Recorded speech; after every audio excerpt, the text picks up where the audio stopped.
Hozirgi kunda tashvish, g'am ko'payib ketgan, hayot tezlashib ketganning, shu insonlarda muammolar, yetishmovchiliklar, oylikdan oylikkacha yashash, ayrimlar shu tez boyib ketaman degan ishtiyoqda qimor olamina kirib keladilar ekan. O'zi ilk qadam qimor olamina kirib kelish nimadan deb o'ylaysiz? Shu hamma yoqdagi reklama, keyin shu atrof muhitdagi do'stlar, jo'ralar, futbol haqida gap ketishi, kimdir stavka qilgani, kimdir yutganini eshitamiz. Keyin shu do'stlar darvasida bitta tanishim deydi 100 ming so'm qo'yib 10 million yutibdi deb aytib qo'yishi mumkin. Shu bir insonni yutug'i kimdadir esida qolib ketadi. Keyin shu bir xayolidami yo hozir kimni qaramak qo'lida telefon bemalol olib skachat qiladi. Bukmekerlik kontoralarda nima ko'p? Har xilli o'ziga jalb qiluvchi free betlar ko'p. Birinchi ulangan yangi mijozga bonus deydi, 100% bonus deydi. Tashab bergan summasini o'shancha summa ko'paytirib beramiz deydi. Ko'p odam shunga aldanib qoladi. Free betlar deydi. Insonni jalb qiluvchi bukmekerlik kontoralar tomonidan o'ziga jalb qiluvchi reklamalar juda katta.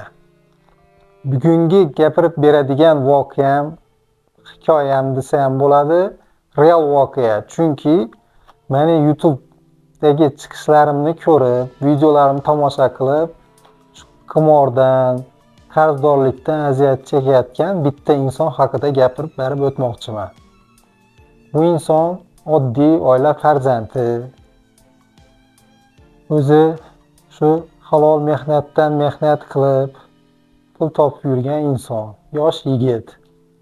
Uni kasbi tandir somsada somsa yopadi.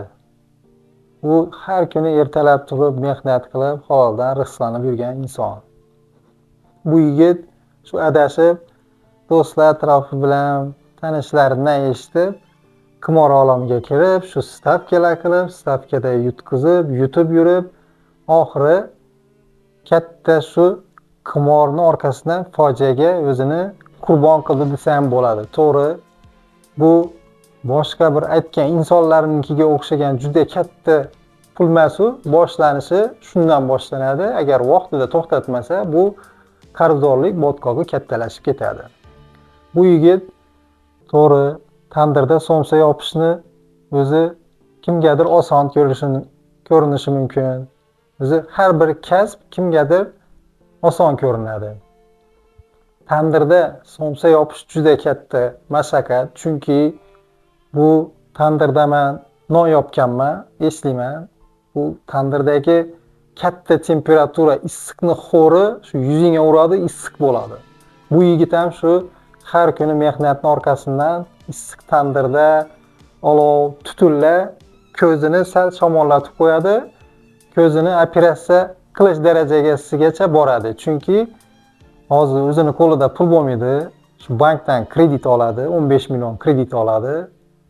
Shu ko'zimni dovlataman, ertaga yana ham shu tandir somsa yopib mehnat qilib turibman, shuni orqasidan pul ishlab turibman deb ko'zimni dovlatmasam bo'lmaydi deb onlayn kredit oladi 15 million.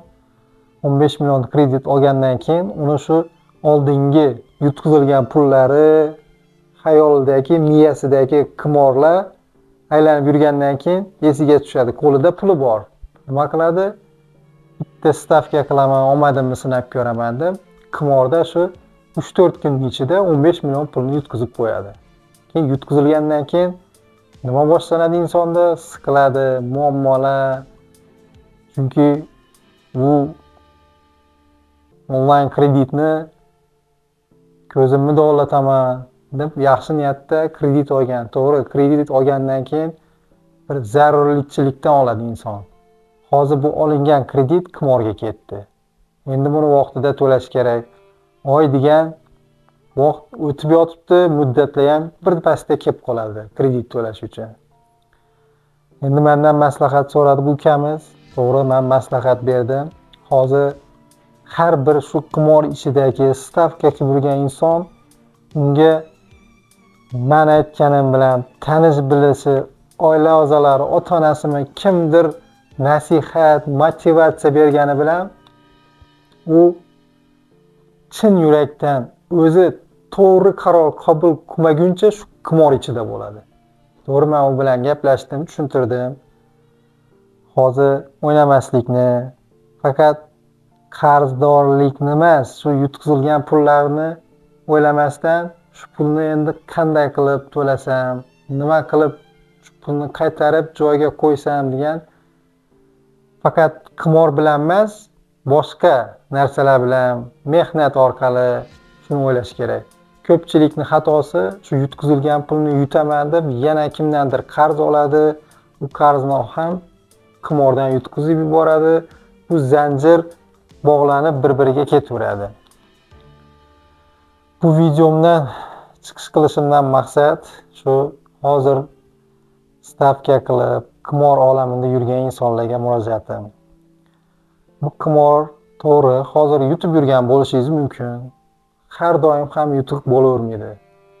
Bukmekerlik kontoralari shunaqa tizimlashtirilganki, sizni yutasiz, yutkazgan pullaringizni beradi.